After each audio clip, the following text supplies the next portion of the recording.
Very good afternoon eighth class. आज हम discuss करेंगे एग्रीकल्चरल टूल्स के बारे में जो कि हम एग्रीकल्चर प्रैक्टिसेस में यूज़ करते हैं। So these are the three tools basically: plough, hoe and cultivators. So first of all will discuss plough. तो प्लग क्या है? इसे हिंदी में हम हल कहते हैं और it is basically use for tiling, scraping of soil and weeding और मैन्यूरिंग के लिए जो है ये यूज़ किया जाता है। So let discuss it with the help of a diagram. So this is the picture of plug. So basically आप लोगों ने इसको देखा होगा। It is known as, Hindi में से हल भी कहते हैं, और ट्रेडिशनल वे देखा जाए तो पहले जो है इसी को यूज़ किया जाता था as a agricultural tool. So it has a iron thing here that is a rectangular thing that is very sharp, और ये प्लगिंग के लिए हेल्प करती है and it is known as the plug share. After that we have a long rod, wooden rod thing, जिससे आगे आप यहाँ पे देख सकते हो दो वुड के जो है वुडन पीसेस यहाँ पे लगे हुए हैं, जिसको बेसिकली जो बुल होती है उसकी नेक पे इसको एडजस्ट किया जाता है so that bull can pull the plug easily. And here you can see a handle. इस हैंडल से जो भी फार्मर होता है वो इसको पकड़ के पीछे से पुश करते हैं।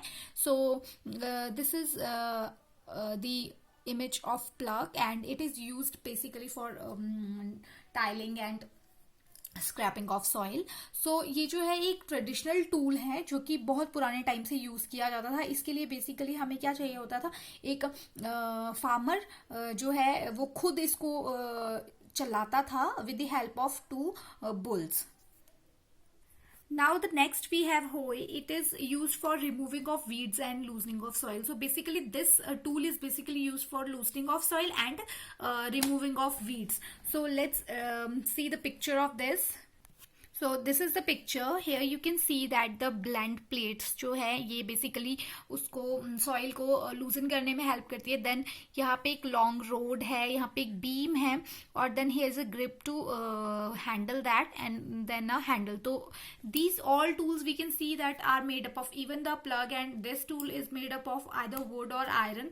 तो ये क्या है? ये ट्रेडिशनल वेज थे, पहले जो है काफ़ी ज़्यादा यूज़ किए जाते थे एग्रीकल्चर प्रैक्टिसेस के लिए।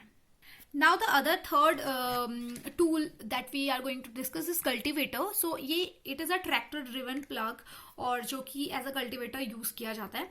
सो ये जो है एक मॉडर्न उसमें आ जाता है, टूल में आ जाता है, बिकॉज इसमें क्या है कि एक ट्रैक्टर लगा होता है जिसके पीछे कल्टिवेटर जैसा लगा होता है जो कि प्लगिंग में भी हेल्प करता है, टाइटलिंग ऑफ सॉइल में भी हेल्प करता है, मैन्योरिंग में भी हेल्प कर देता है, वीडिंग में भी हेल्प करता है। तो बेसिकली ये सारी चीज़ों का जो है एक सम अप है। ये also it also saves times and labour, because इसके लिए सिर्फ एक ड्राइवर चाहिए जो कि इसको ऑपरेट कर पाएगा। इसके लिए हमें कोई डोमेस्टिक एनिमल्स नहीं चाहिए, कोई एक्स्ट्रा इंसान नहीं चाहिए काम करने के लिए। तो बेसिकली ये आपके टाइम को, और ये टाइम जो है वो बिल्कुल कम टाइम कंज्यूम करता है as compare to the other tools that we have discussed earlier. So उनसे जो है ये कम टाइम कंज्यूम करता है। सो ये क्या करता है? दोनों चीज़ों को सेव कर देता है।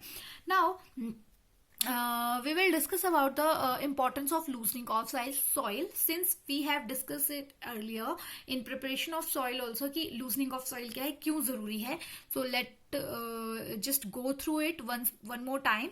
So it helps in more air space. अगर जहाँ पे भी जगह खुली होगी तो वहाँ पे एयर मॉलिक्यूल्स भी इजीली मूव कर पाएंगे। अगर जगह बहुत ज़्यादा टाइट होगी तो एयर भी वहाँ पे जो है इजीली नहीं जा पाएगी, जिसकी वजह से एयर जो रूट्स हैं वो इजीली ब्रीद अप नहीं कर पाएंगी।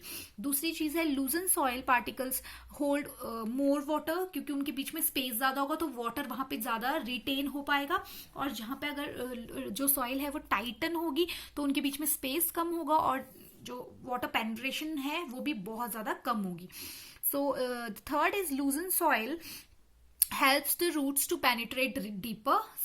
इट इज़ अ फैक्ट कि अगर जो सॉइल है वो हल्की सी होगी तो रूट्स भी इजीली उसको जो है पार करके पेनिट्रेट करके जो है नीचे तक, डीप तक वो है वो पहुंच पाएंगे। अगर जो सॉइल है वो बहुत ज़्यादा हार्ड है तो रूट्स जो है उसको पेनिट्रेट नहीं कर पाएंगी, जिस वजह से जो हमारा प्लांट होगा उसकी जो स्ट्रेंथ होगी, रूट्स की स्ट्रेंथ जो होगी वो प्रॉपर नहीं आ पाएगी। लूजन सॉइल मिक्स विद मैन्योर और फर्टिलाइजर मोर इजीली। तो अब जो सॉइल है वो लूजन है, इट मीन्स उसके बीच में स्पेसेस है, तो यानी वो किसी भी सब्सटेंस के साथ इजीली मिक्सअप हो जाएगी। अदरवाइज अगर हम एक स्टोन को ले लें या फिर ऐसी सॉइल को ले लें जो बहुत ज्यादा हार्ड है, ठीक है, तो वो इजीली मिक्सअप जो है वो नहीं हो पाएगी किसी अदर लाइक मैन्योर की या फर्टिलाइजर्स के साथ। Now the next thing we are going to discuss here is levelling, जो कि हमने डिस्कस किया था कि लेवलिंग क्या होती है। जब सॉइल को एक सरफेस पे इक्वली स्प्रेड आउट किया जाता है, that process is known as levelling. So after plugging, the plugged land is leveled and pressed lightly with the help of a wooden plank that or a iron leveler। यानी wooden का एक Planck होता है, like wooden stick होती है, उसके नीचे जो है एक फ्लैट सरफेस होता है जिसके थ्रू जो है उसको लेवल किया जाता है, और उसको हम लेवलर बोलते हैं। ये हमने अपने पिछले लेक्चर में जो है इसको डिस्कस किया था। तो ये वुडन का भी हो सकता है और आयरन का भी हो सकता है। Now what is the importance of this levelling, की ये लेवलिंग की जरूरत जो है वो हमें क्यों पड़ी। सो